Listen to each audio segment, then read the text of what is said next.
Olá, aqui é o professor Carlos Bravo e nós vamos iniciar essa revisão final, esses módulos finais, na perspectiva, né, de trabalharmos com as questões do Enem e também as questões do SSA.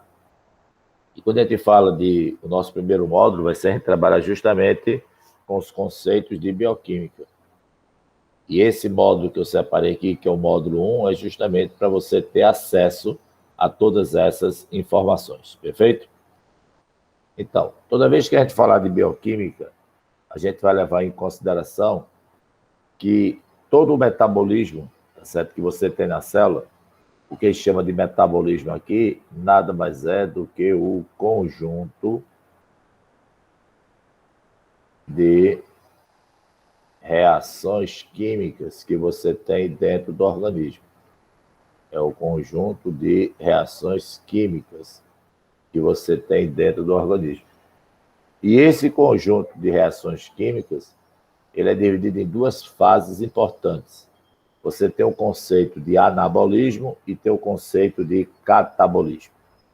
A palavra anabolismo quer dizer metabolismo de construção.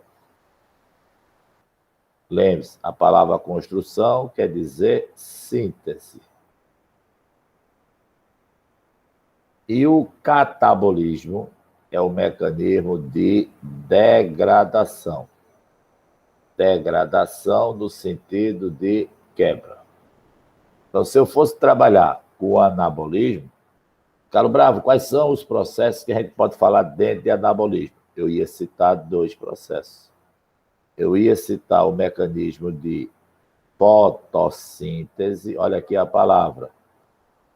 Fotossíntese é um mecanismo de construção, e eu posso colocar aqui de lado o processo de quimiossíntese, onde quimiossíntese é um processo de quebra.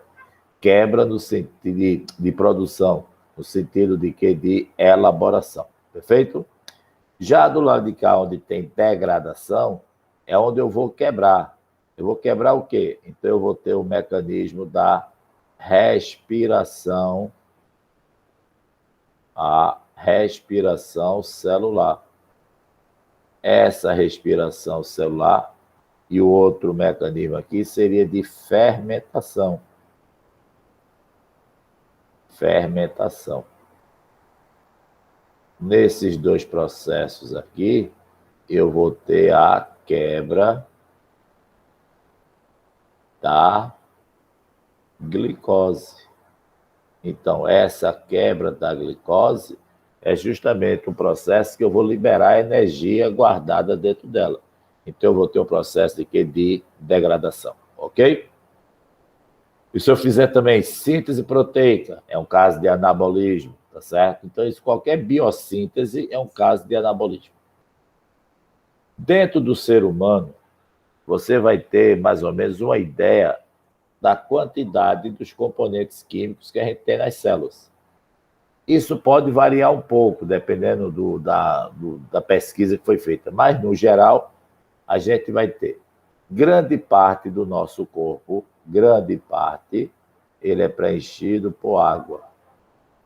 Essa água, ela varia em média, entre 60% a 70% da nossa massa corporal.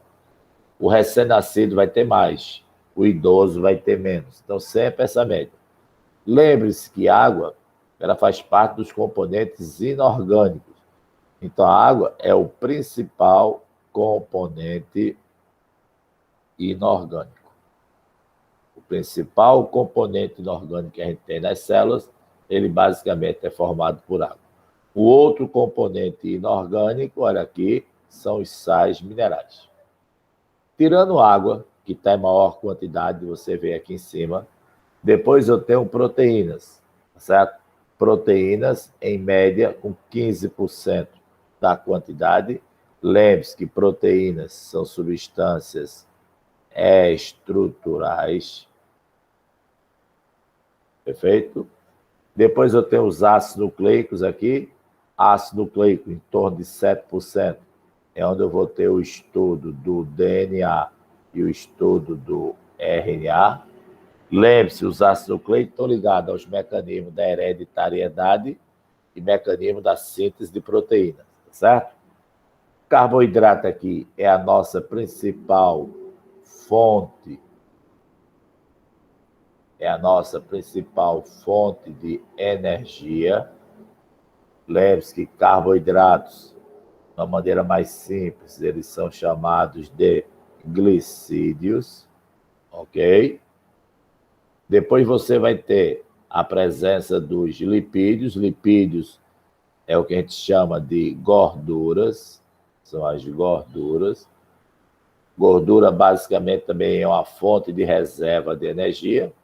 E você vai ter, nesse processo, algumas outras moléculas que vão estar presentes nesse mecanismo. Perfeito?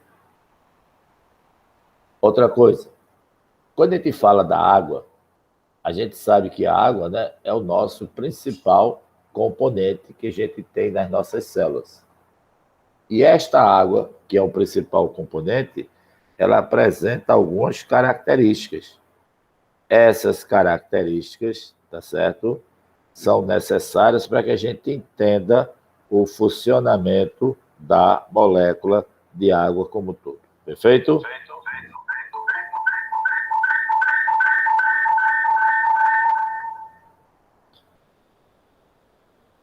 Ok? Então, sempre que a gente trabalhar com a água, a função clássica que a gente fosse falar é que ela é sempre solvente dos líquidos celulares. A água contribui para a estabilidade dos colóides. Colóide é um meio aquoso, onde você vai ter água, proteínas, etc., glicoproteínas. A água atua na conservação da temperatura do corpo. Por quê? Porque a água tem o que a gente chama de calor específico. A água você tem como principal veículo de transporte pela membrana e participa das reações de hidrólise. Hidrólise é a quebra de uma substância na presença da água. Essa água também, a quantidade dela no organismo, ela varia levando em consideração a nossa idade, a nossa atividade e a nossa espécie. Perceba aqui o primeiro tópico é a idade. Observe, aumentou a idade, diminui a quantidade de água. Então, comparando um feto e um indivíduo adulto, um feto é aquela fase a partir dos 3 meses de gestação. Ele chega a ter 95% de água e o adulto em torno de 65%. Com relação à atividade, nas nossas células, os músculos são órgãos bem ativos. Então, você tem o quê? Uma grande quantidade de água e os ossos têm uma quantidade bem menor, porque o osso, quem se movimenta, não é o osso, são os músculos que fazem o processo de movimentação. E as medusas, em relação ao homem, são basicamente grandes bolsas, grandes moléculas que a gente vai ter de água dentro do corpo. Perfeito? E aqui vai para vocês também, ninguém vai se preocupar em saber detalhes. Mas nesta tabela sobre sais minerais, eu dou aqui um perfil, um apanhado daquilo que você tem que ter uma ideia. Então, o cálcio, que é o primeiro elemento aqui, o cálcio, basicamente, você vai trabalhar na formação de quem? Dos ossos, dos dentes, e muito importante isso, não esquece, cálcio participa da contração muscular, da transmissão nervosa e principalmente da coagulação sanguínea. Aí tem a ideia de pensar que cálcio é duro, não é duro, o que é duro é carbonato de cálcio, etc. Fonte de cálcio, basicamente, os laticínios, leite, né, folhas verdes, etc. Fósforo vai participar da formação de ossos e dentes, mas principalmente aqui, o fosfato participa de quem? Da estrutura dos ácidos nucleicos. Ele participa da formação do DNA e do RNA. O sódio, ele participa da transmissão do impulso nervoso e também ele é encontrado na membrana celular. Quer dizer, eu vou botar aqui a palavra pequenininho. Ele está ligado à bioeletrogênese. Gênese quer dizer criação. Criação de quê? De energia na célula. Cloro atua na formação do HCl no estômago, na acidificação do suco gástrico, certo?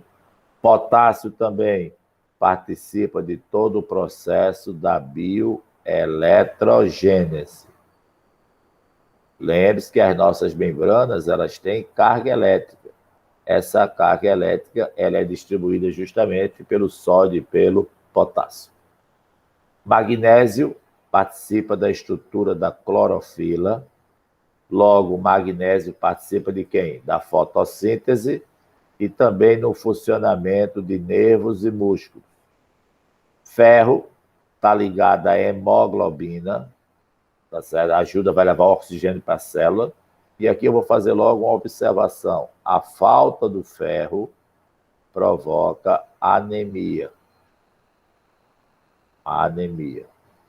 Iodo está ligado aos hormônios da tireoide, participa do crescimento do metabolismo celular. E o flúor é um elemento que favorece o fortalecimento de ossos e dentes.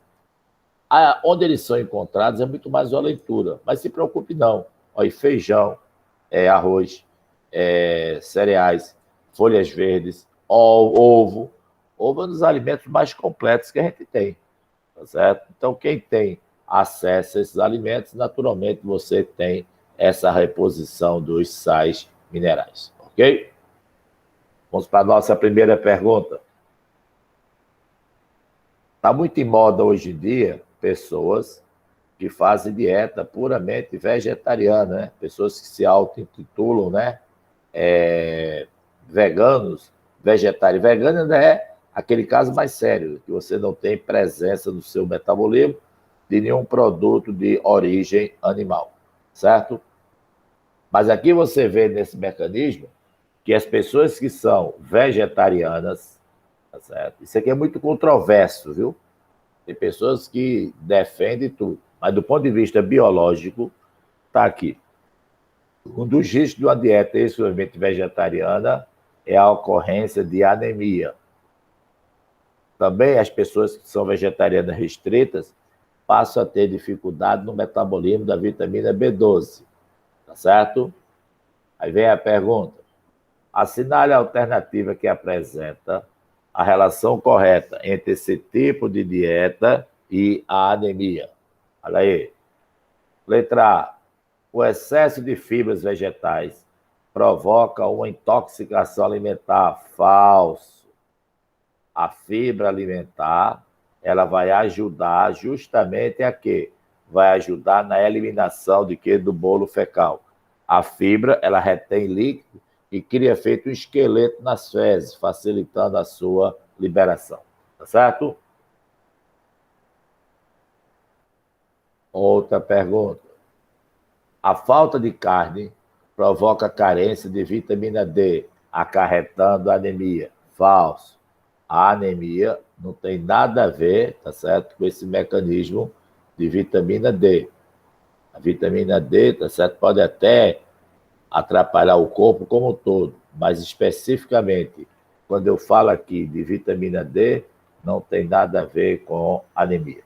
Hoje em dia se sabe que a vitamina D é uma vitamina importantíssima para o corpo.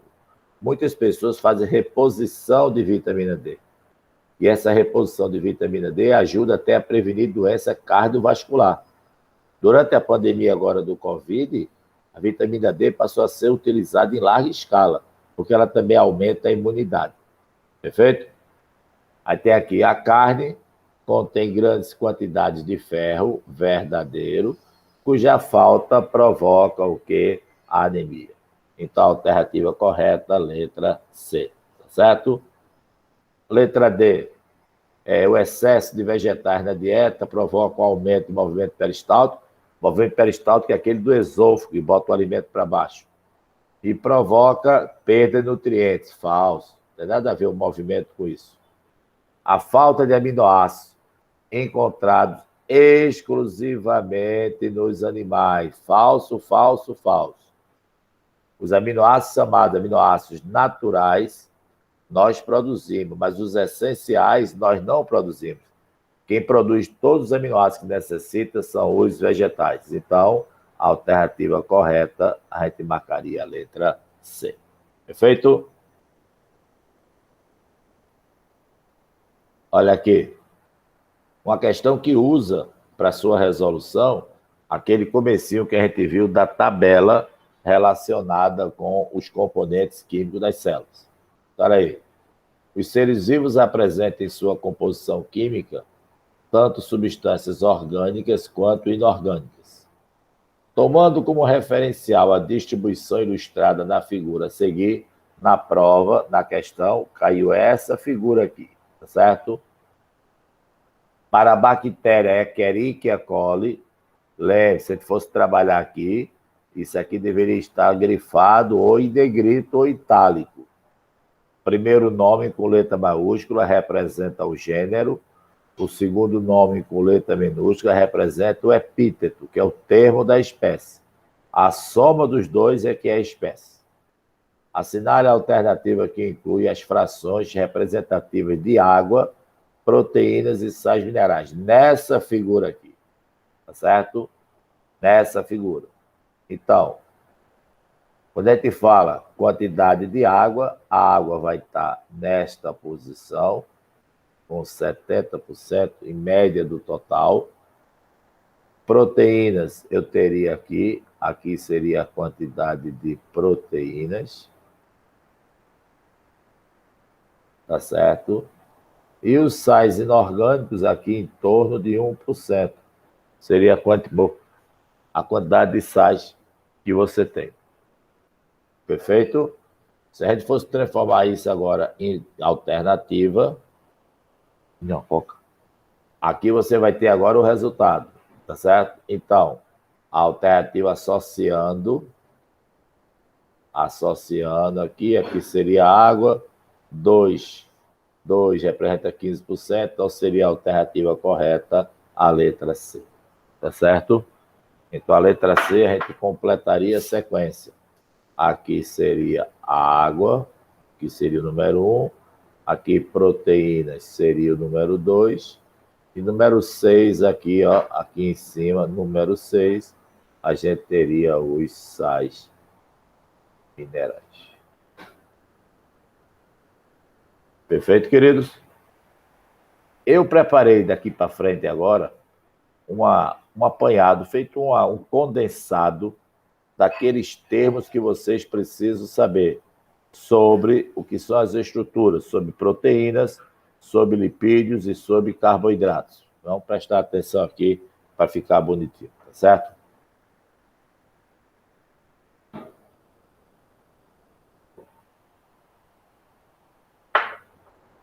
Sempre que eu falar de proteínas são compostos químicos formados de aminoácidos.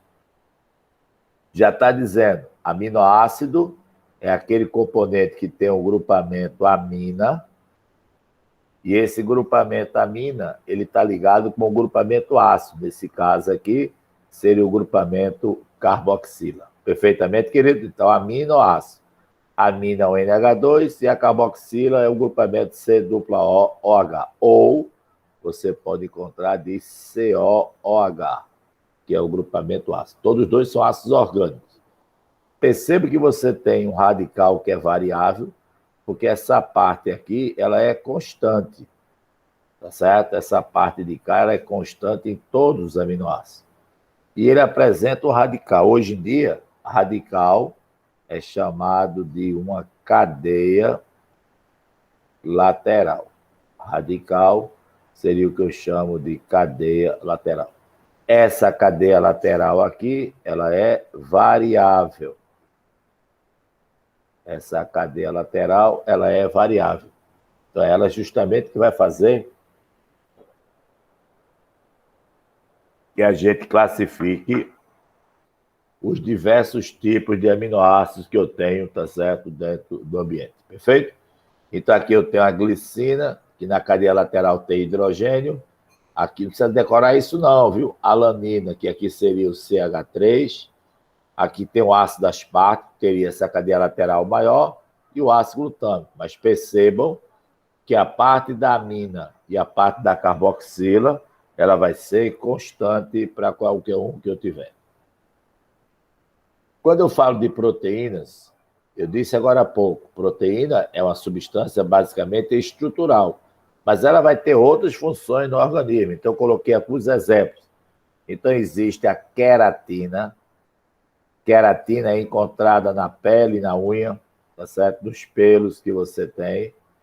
E essa queratina, não esquece, que era uma substância impermeabilizante. Impermeabilizante. Tá certo? A gente tem as enzimas que aumentam a velocidade das reações químicas. Não esquece disso.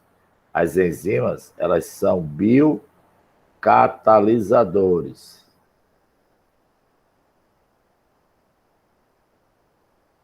Tá certo? Elas vão acelerar a reação química. Tá certo? A hemoglobina é o pigmento vermelho do sangue. A insulina, ela participa do metabolismo de açúcar. Lembre-se que a falta da insulina, a falta dela, provoca a diabetes. Existe o fibrinogênio, que participa dos processos de coagulação, caseína, que é do leite, albumina, que é do ovo, e o colágeno. Tá certo? Não esquecer que colágeno ele fica por baixo da pele. E essa frase é fundamental. Colágeno é a proteína mais abundante do corpo humano.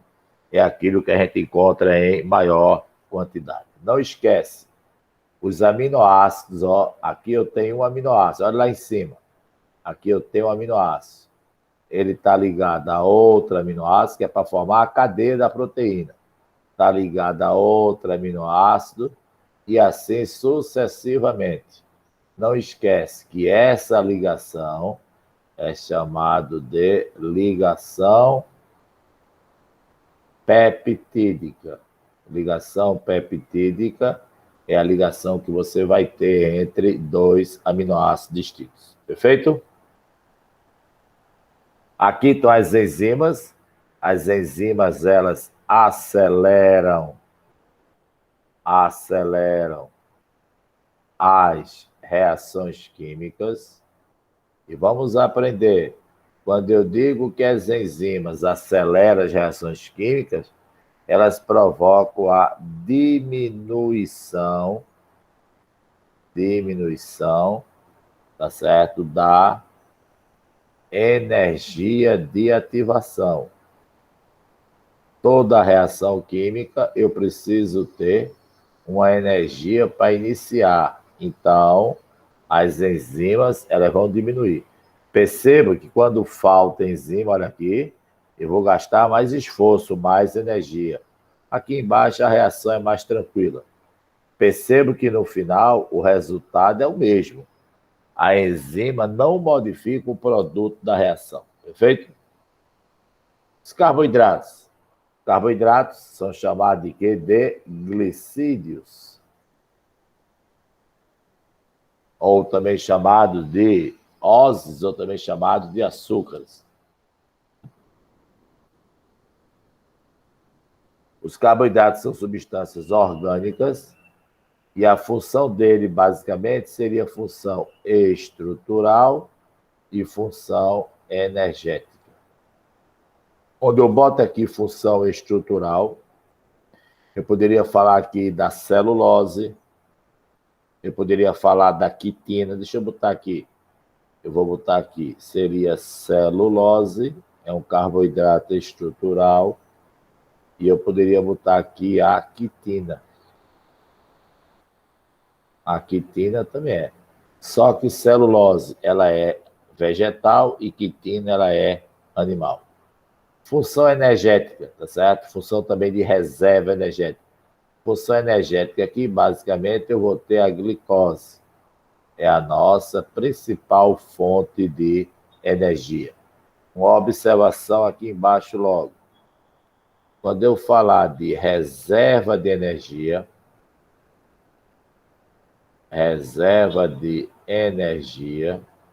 Não esqueça, existe o amido, que é encontrado nos vegetais, e, tá certo, o glicogênio, que é encontrado nos animais. São os dois carboidratos que você tem no processo. Vamos voltar para o lado de cá agora. Classificação. Monossacarídeos são os mais simples, tá certo? E eles são em água.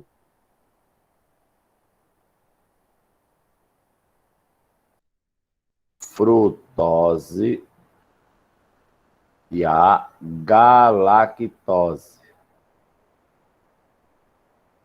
Essas três madames aqui são exemplos que a gente vai ter de monossacarídeos. Tanto monossacarídeo como disacarídeo são solúveis em água. Então, os disacarídeos aqui são os mais importantes. Seria a sacarose, seria a lactose e seria a maltose. São exemplos de disacarídeos. E os polissacarídeos são aqueles macromoléculas, são insolúveis em água. Olha isso aqui, ó. Celulose, quitina, amido e glicogênio. Todas essas moléculas são exemplos de quê? De polissacarídeos que são insolúveis em água. Basicamente, a função é estrutural e função de energia. Energia também na fonte de reserva. Não esquecer que todo lipídio são as gorduras, lipídio é sempre um éster. Lipídio, ele é um éster, tá certo? Sempre que eu falar de éster, é uma função química que eu vou ter a soma de quem? Todo éster, ele é a soma de um ácido, não esquece disso. O ácido é o ácido graxo mais álcool. Isso seria a característica de toda a gordura. Então, características dos lipídios, eles são insolúveis em água e eles são substâncias orgânicas. São classificados em glicerídeos, ceras, fosfolipídios e esteroides. Esteroide é aquele onde eu vou ter na estrutura o colesterol. Glicerídeos aqui, existem os dois mais simples. São os óleos, que são as gorduras, propriamente dito, que a gente trabalha. Tá certo? Cera são os cerídeos. A gente encontra a cera numa folha, existe cera na formação da estrutura da casa da abelha, existe a cera do ouvido. Fosfolipídios, aí eu vou botar aqui MP. MP seria o que? A membrana plasmática, tá certo? E colesterol está dentro do grupo dos esteroides. Perfeito? Se nós analisarmos as funções, lipídio ele é estrutural, energético aqui é sempre bom botar que ele não é usado logo de fonte imediata, ele é uma fonte de reserva, tem função de proteção e ele é um isolante. A gordura é um isolante térmico e um isolante elétrico. A gente sabe que a gordura ela retém calor e também atua como isolante elétrico. Lembre-se que em cima do neurônio você tem a bainha de mielina, que é um tipo de lipídio que funciona isolando a superfície do neurônio. Ok? Vamos aqui agora. Uma dieta com consumo adequado de carboidratos, além de prover energia para o corpo, ainda proporciona um efeito de preservação das proteínas. O que quer dizer isso? Porque na hora que a gente precisa, como fonte de energia, a primeira coisa que eu vou usar são os, tá certo? É carboidratos. É a nossa fonte imediata. Vou botar isso aqui, carboidratos, vou botar aqui em cima. Carboidrato é a fonte imediata de energia. É a primeira fonte. A primeira fonte. Se quiser botar aqui de lado, a segunda fonte são as gorduras, que são os lipídios, e a nossa terceira fonte vão entrar as proteínas. A gente não pode gastar as proteínas para tirar a energia que está dentro dela.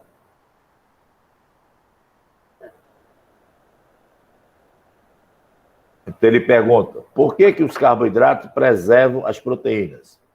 Letra A, os carboidratos armazenados sob a forma de gordura corpórea, olha aí, constituem a barreira protetora falso, tá certo? Letra B, gordura está ligada a lipídio. Se as reservas de carboidratos estiverem reduzidas, pronto, vias metabólicas utilizarão proteínas para fins energéticos, verdadeiro. Mas primeiro vai usar a gordura, viu? Por isso que essa alternativa correta é a letra B. Primeiro usa a gordura para depois usar, tá certo, a proteína, certo? Então, ter cuidado com essa relação. Primeira fonte seria carboidrato, segunda fonte gordura, terceira fonte proteína. Outra coisa, de uma maneira bem elementar, então aqui não vai falar de síntese proteica, é só da estrutura. A gente, quando fala do DNA, tá certo? Nem todo DNA é duplo, viu, pessoal? Se eu estiver falando de uma bactéria, o DNA é uma fita única. Mas o DNA, ele é uma cadeia dupla, formada por bases nitrogenadas. Sempre adenina e timina, guanina, citosina. Tem gente que grava assim, né? Vocês sabem a questão de Gal Costa e Agnaldo Timóteo. Então, entre guanina e citosina aqui, eu vou ter sempre 3 pontos de hidrogênio. Entre timina e adenina, eu vou ter 2 pontos de hidrogênio. Tá certo? Aqui, 2 pontes, 2 pontes, aqui 3 pontes, aqui 3 pontes e aqui 2 pontes. Lembre-se que as pontes de hidrogênio são ligações fracas. Por isso que a natureza criou dentro das bases uma quantidade maior de pontos para evitar que a molécula se desnaturasse, ela se desintegrasse. Perfeito? Já o RNA, diferentemente do DNA, ele é uma cadeia simples. Só que no RNA, as bases agora são guanina, uracila, citosina e adenina. Percebo que essa base uracila, ela entra no lugar da timina. Existe timina no RNA. Não existe uracila no DNA, tá certo? Observe que a cadeia do RNA é uma cadeia simples. Você não tem aquela ideia de cadeia dupla. Não esquece disso aqui, ó. DNA forma DNA. Isso é chamado de replicação. Lembre-se que o DNA forma um tipo de RNA chamado RNA mensageiro. Esse processo é chamado de transcrição. E o mensageiro vai dar origem à proteína. Essa proteína ela está relacionada com o RNA transportador. Esse processo aqui, ele é chamado de tradução. Ok? Aqui eu especifico algumas diferenças básicas. DNA vai ter o açúcar chamado desoxirribose e o RNA vai ter a molécula da ribose. DNA tem citosina, timina, certo? Tem também adenina e tem guanina. Lembrando que adenina e guanina são bases púricas. É a classificação. Elas são bases púricas. Já no RNA, não tem timina. No lugar dele vai entrar, tá certo, o uracilo. Cadeia, são duas cadeias no DNA, vou botar um asterisco aqui. Por que eu estou botando asterisco? Porque nas bactérias só vai ser uma cadeia. E o RNA é sempre uma cadeia. DNA principalmente no núcleo, RNA basicamente no citoplasma. Aí eu vou botar aqui, o RNA vai trabalhar na síntese de proteína no interior dessa organela chamada de ribossomos. DNA participa da hereditariedade e o RNA participa do mecanismo da síntese de proteínas. Perfeito? Vamos aqui agora. As técnicas utilizadas pela engenharia genética permitem que se atue em uma substância presente em todas as células procariontes e eucariontes, sendo responsável, olha aqui, pelo controle do seu metabolismo. Essa substância, se é controle do metabolismo, seria a molécula do DNA. Ok? A letra A. O DNA é formado por cadeias polipeptídicas. Estava logo errado aqui. Polipeptídicas são proteínas, peptídeos, que apresentam em sua composição os aminoácidos, não são aminoácidos. Isso aqui são bases. Quais são as bases? Adenina, citosina e guanina. Está errado pelo uracil. Não tem uracil. O correto ficaria a letra B. O DNA é formado por cadeia de polinucleotídeos que apresentam bases nitrogenadas. Tudo bem. Adenina, citosina, guanina e timina. Certo? E para a gente terminar esse primeiro módulo aqui, esse primeiro material da gente, a gente vai trabalhar agora com o mecanismo de estudo das vitaminas. Lembrando para a gente que vitaminas, elas são substâncias reguladoras do metabolismo. Elas vão atuar nessa regulação do metabolismo, certo? E essa regulação, ela obedece a algum critério, tá certo? Algum critério. Então, elas regulam, são necessárias em pequena quantidade, não sofrem processos digestivos, e são classificadas em lipossolúveis e hidrossolúveis. Lipossolúveis, elas formam o som da palavra queda, K-E-D-A. E hidrossolúveis, obviamente, solúveis em água, seriam as vitaminas do complexo B e as vitaminas do complexo C. Por sugestão depois, dê uma olhadinha nas terminologias de vitamina B1, B2, B3, B6, B9 e B12. Tá certo? É bom saber. No próximo material eu vou citar isso. É bom saber o nome de cada vitamina dessa. E saber mais ou menos. B9 é a vitamina que causa, tá certo, anemia na mulher grávida, que é o ácido fólico, etc. Dê uma olhadinha nisso, nos diferentes tipos de vitamina B. Eu vou botar depois uma tabela sobre isso. Nessa minha tabela, eu coloco aqui mais ou menos as funções, tá certo? Olha aqui, vitaminas chamada de queda, K, E, D e A. São as vitaminas lipossolúveis. Então, a vitamina A está muito ligada à parte de pele, visão, etc. Observe, você não precisa saber isso aqui, que é mais ou menos igual em tudinho, pequenas diferenças. Mas tudo bem aqui. O que é que pode faltar? Tá certo? A doença é a xeroftalmia, tá certo? Também chamada, você vai ter a outra doença, que é a cegueira noturna. Tá certo? Vamos botar aqui o I. Xeroftalmia e cegueira noturna. Xeroftalmia, a córnea fica grossa. Já as vitaminas agora do complexo, a vitamina D, deixa eu fazer logo as lipossolúveis, estou terminando. A vitamina D está ligada ao metabolismo de cálcio.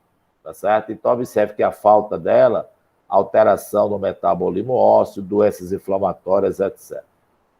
Vitamina E, ela captura, deixa eu botar aqui, tá certo? Ela captura, vitamina E, captura radicais livres. Então, a vitamina E, ela previne envelhecimento precoce, etc. Certo? Muito encontrado nos óleos, girassol, tá certo? Produtos assim. E a vitamina K, ela participa da coagulação. A falta dela, você vai ter sangramento nas mucosas, etc. Vitamina B, eu disse que tem várias vitaminas B. Aqui embaixo eu vou colocar as duas. Vitamina B está muito ligada ao metabolismo respiratório. Então, olha aqui, vitamina B1 provoca beriberi, B2 provoca lesão nos lábios, B3 é a pellagra, B5 cólica, B6 náusea, B8 furúnculo, B9 anemia, B12 anemia. Vocês precisam depois pega um caderninho e vai contando. B1 é chamada de quê? Tá certo? B2, B1, riboflavin. Cada nomezinho tem que saber. Tiamina e etc. Perfeito? E vitamina C é uma vitamina de defesa do corpo. Basicamente, ela atua melhorando a nossa imunidade. Nesse momento de pandemia, duas vitaminas, vitamina C e D, tomar em quantidade. A falta de vitamina C provoca escorbuto, que é aquela doença dos navegadores que tem sangramento nas gengivas, etc, etc. Terminando, associar as vitaminas com as principais anomalias. Primeira, a vitamina que provoca deformação do esqueleto e anomalia na dentição. Falou aqui de esqueleto, eu já associava com a vitamina D de dado. Secura da córnea e deficiência visual em ambiente de luz fraca, seria vitamina A. Essa secura da córnea é chamado de xeroftalmia. E essa dificuldade visual é chamado de cegueira noturna. Dificuldade na coagulação é a vitamina K. Inflamação da pele e das mucosas com sangramento aqui, tá certo? Seria vitamina C, por causa da doença chamada de escorbuto. Então, a gente teria como alternativa correta, tá certo? A letra E, dentro desse processo. Ok?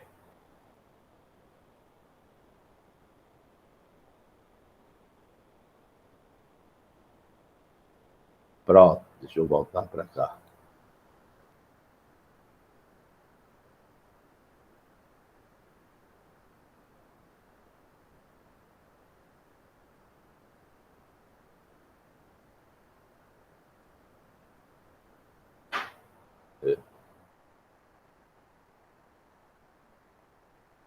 Então, toda vez que a gente falar desse primeiro módulo aí relacionado à visão, etc., a parte da bioquímica, a gente leva em consideração justamente todos esses processos que a gente está tendo nas nossas células. Perfeito?